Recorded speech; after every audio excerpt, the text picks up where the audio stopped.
I just recently started reading the Boom Studios crossover of Power Rangers and Teenage Mutant Ninja Turtles, and I'm really digging it. And lots of people have been asking me to do more TMNT art because it's been ages since I did any. I did one episode a long time ago that was a Star Wars crossover, and I've done pretty much no Power Rangers art on here, besides one throwaway character in a mech episode. So I thought it'd be really fun to draw a mashup of what if the Teenage Mutant Ninja Turtles were Power Rangers.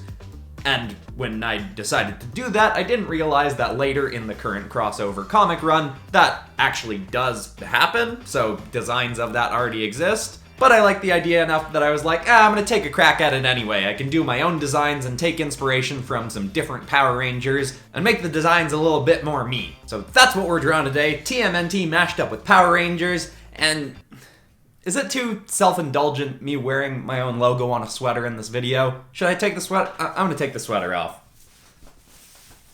Alright, yeah, that's better. Okay, let's get right into it. First up, had to go with the coolest tough dude of the Ninja Turtles, Raphael. And I thought, let's just go classic. Raphael's got the red bandana, let's mash him up with the Red Ranger. And over the course of the video, I'm taking inspiration from a few different versions of the Power Rangers, as well as a few different versions of the Ninja Turtles. You can see I've got two different versions of Raphael up on screen, and I like the rise of the Ninja Turtles designs because as cool as the original Turtle designs are, I like that they varied up the designs between the characters a bit more, give them a little bit more original personality in their actual look. I thought that was pretty cool, although admittedly I don't work a ton of those designs into these characters. A lot of what I'm doing with these is taking the Ninja Turtles kind of body shape and putting Power Rangers armor and outfits on and around that. Also, a lot of the images that I have up referencing the Power Rangers, like the head of the Red Ranger there that you can see, are images drawn by Dan Mora Chavez, who was doing the art for Go-Go Power Rangers for Boom Studios for a while, or maybe he still is. I'm only 2 volumes in, so I'm not totally sure how long he went for.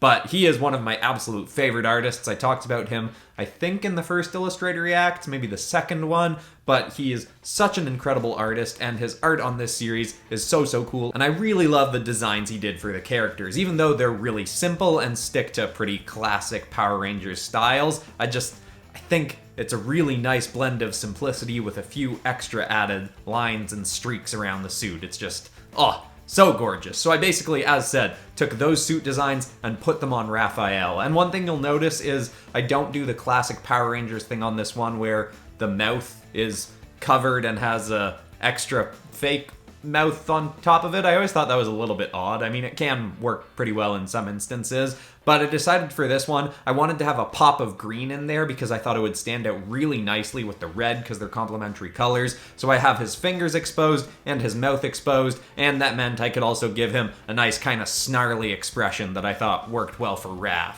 And you might notice, you might not, actually probably won't, but in this video I'm trying to expand my array of poses a little bit. I've been going through the Anatomy in Action book by Masters of Anatomy, which I've had for a long time and just didn't look through that much, but I feel like I've been repeating myself pose-wise a lot of the times lately, and there's so many cool poses you can do with action characters and ninja characters, so I'm trying to expand my range a little bit more. It's probably going to be slow going for the first bit, but hopefully we get some more cool stuff pose-wise out of me in the next few vids. But anyway, that's all for the Raph Ranger design. I hope you like the drawing, and here it is.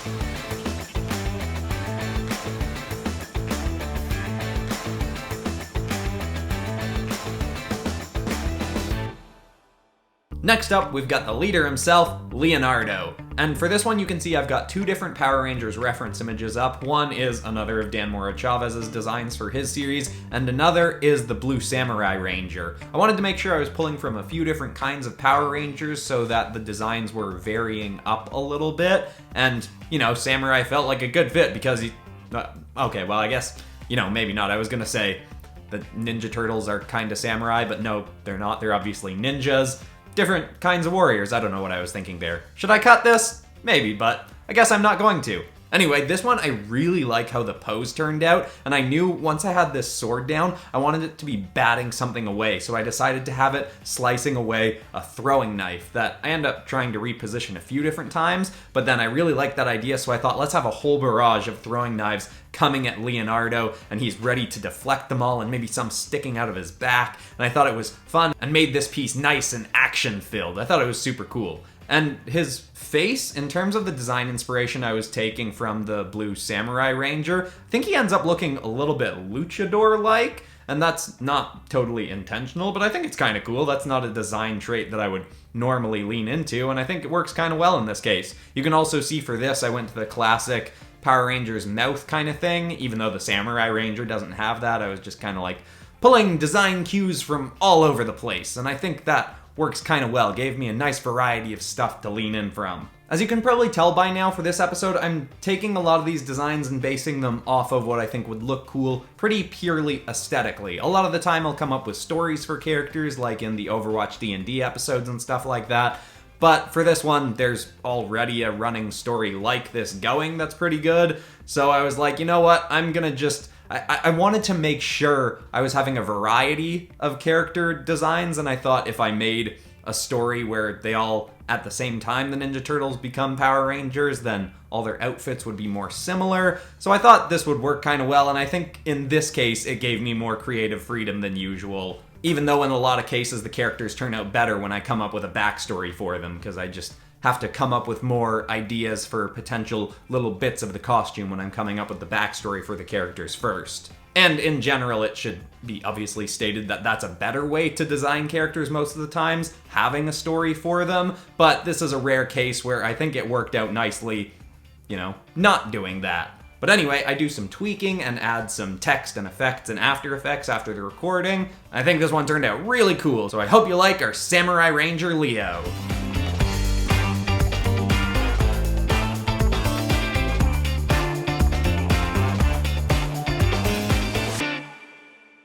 Today's video is brought to you by Bulbasaur. He's not as good as Charmander, but he's sure as heck a lot better than Squirtle. And he paid me to say that, so if you disagree, don't at me. But anyway, let's get back to the drawing.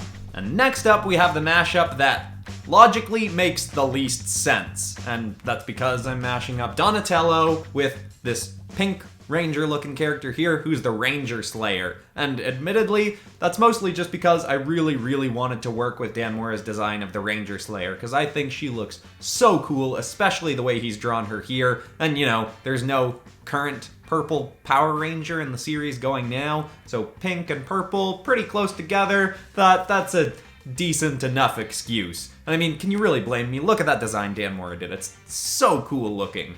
And my version admittedly ends up looking kind of like Robin, as in Batman's sidekick Robin, and there's a few reasons why. Part of it is I give this character the cape and the hood, and another part of it is I make him kind of leaner. I wanted to vary up the body sizes of the characters a bit, and Donatello strikes me as the turtle that would be kind of the most lean, because he's sort of the brainy one, which, you know, that's a bad stereotype of brainy characters, that they're less muscular, but I did it. What can I say? I did it, and I think this one works out kind of nicely because of it, and varies up the body types a little bit more. I mean, he's still muscular. He's just kind of like skinny muscular. I also don't know if this because I was subconsciously pulling from a female character for part of the inspiration, but I think this one ends up looking a little bit more feminine than the other ones.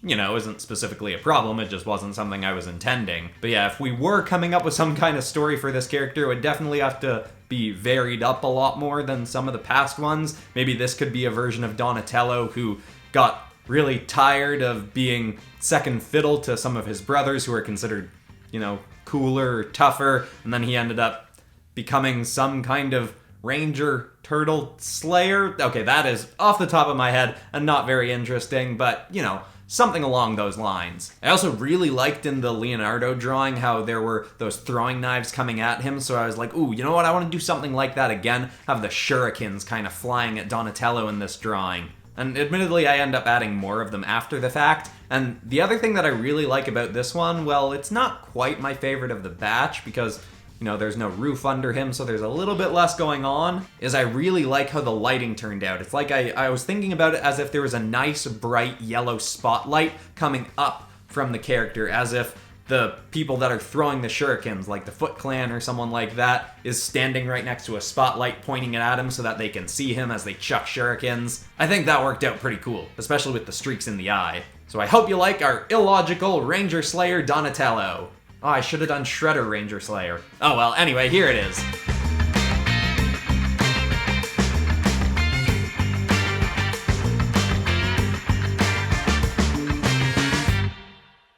And finally wrapping up this video, we have got the party dude of the group, Michelangelo. And for this drawing, you'll be able to see very quickly that I mess around with this one pose so much. I just will redraw one arm, then another arm, then a leg, then a hand, and whatever, and I just kept tweaking and tweaking because it wasn't quite right. And I end up getting it to a place where I like it a lot more, and that's something to keep in mind for anyone when you're doing your rough drawings, is if you do the rough drawing and you think there's something off about it and you're not sure about it, take the time to redraw it, because odds are if you just go, it'll probably be fine, I'll fix it in rendering, you're probably going to end up with a drawing that you don't like very much. Make sure the core is good before you really get into any of the intense rendering. The pose didn't even end up becoming perfect, but I liked it a heck of a lot more from where I started out with it.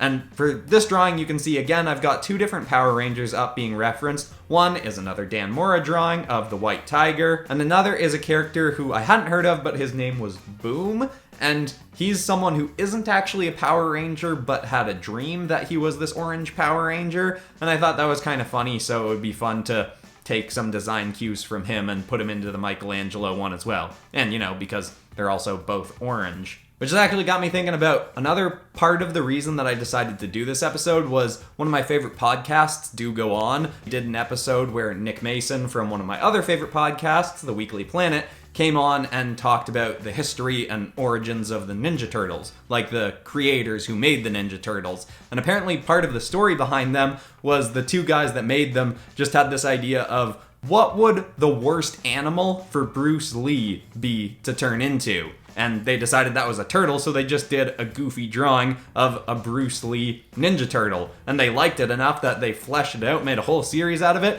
and now they're multi-millionaires. And I would love to take that idea back in time 100 years and say to someone in the past, hey, you know that one of the most popular comic and TV show series on the planet is about Ninja Turtles? Because that would just, they probably wouldn't believe you. It's such a goofy idea that turned into such an awesome series, and I'm very glad that I've gotten to draw these characters again, and mashing them up with the Rangers was super fun. So here is our wrapped up version of Tiger Mike, which is the name I am going with because I think it's goofy and fun.